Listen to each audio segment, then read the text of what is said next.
더불어민주당이 국회 정치개혁특별위원회와 사법개혁특별위원회 이 두 특위 가운데 한 곳의 위원장 선택을 놓고 의원총회를 열었지만 결론을 내리지 못했습니다.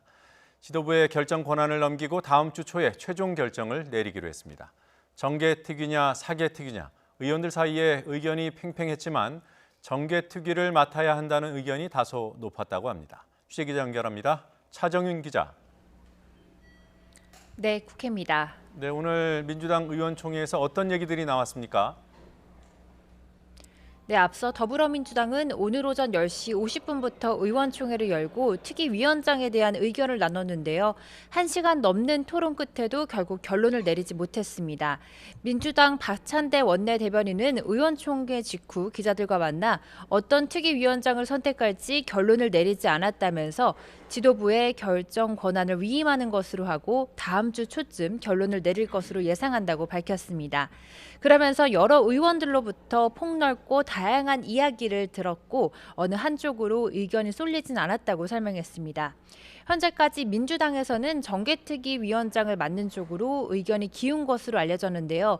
박 원내대변인도 여야 합의 당시 선거법을 먼저 처리하자고 정한 만큼 그 순서가 정개특위를 맡게 되는 근거가 될 수는 있지만 두 개 특위 모두 꼭 관철해야 할 개혁 과제인 것은 분명하다고 덧붙였습니다.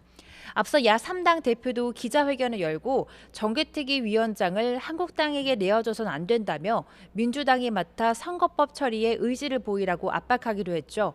하지만 문재인 정부가 검찰개혁을 국정 주요 과제로 내세우고 있는 상황에서 집권 여당인 더불어민주당으로서는 사개특위를 맡을 가능성도 있어 최종 결론은 지도부 논의를 거친 뒤에 다음 주에 윤곽이 드러날 것으로 보입니다. 어제 이인영 민주당 원내대표에 이어서 오늘은 자유한국당 나경원 원내대표의 교섭단체 대표 연설이 있었죠. 문재인 정부를 향한 비판이 예상됐습니다. 오늘 어떤 내용이 담겼습니까? 네, 40분 넘게 이어진 연설에서 나경원 원내대표는 우리 정부의 정책 실책이 가져온 국민 불안을 강조했습니다. 나 원내대표는 최저임금 폭탄에 따른 일자리 실종과 경제 위기, 또 미중 무역 갈등과 일본의 통상 보복 등 정부 여당의 무능으로 우리 국민이 불안의 시대에 살고 있다고 지적했습니다.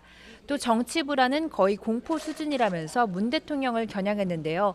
대통령이 나서서 6.25 전사자 앞에서 김원봉 선생을 치켜세우고 독재의 후예와 빨갱이 발언으로 국민 분열을 조장한다고 비판했습니다.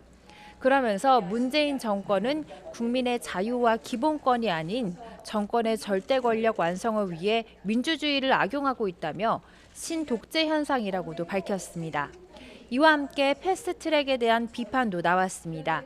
패스트트랙 폭거로 지난 4월 의회 민주주의가 무너지는 모습을 봤다며 정치의 전당인 국회에서 정치가 사라지는 우리 역사의 비극이었다고 목소리를 높였습니다.